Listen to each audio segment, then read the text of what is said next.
Aleyhimden ölgüley, sanırma gerçekten. Sen koydun bana öyle gelmey, yaşı yayınımın altı. Sana altın sözlerim, mahtumluklu yol biter. Mavinin çal sözlerim, yüreğimde ufaltı.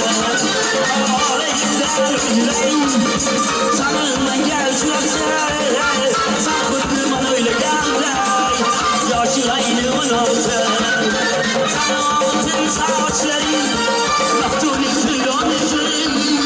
Mavinin çal sözlerim, yüreğimde ufaltı.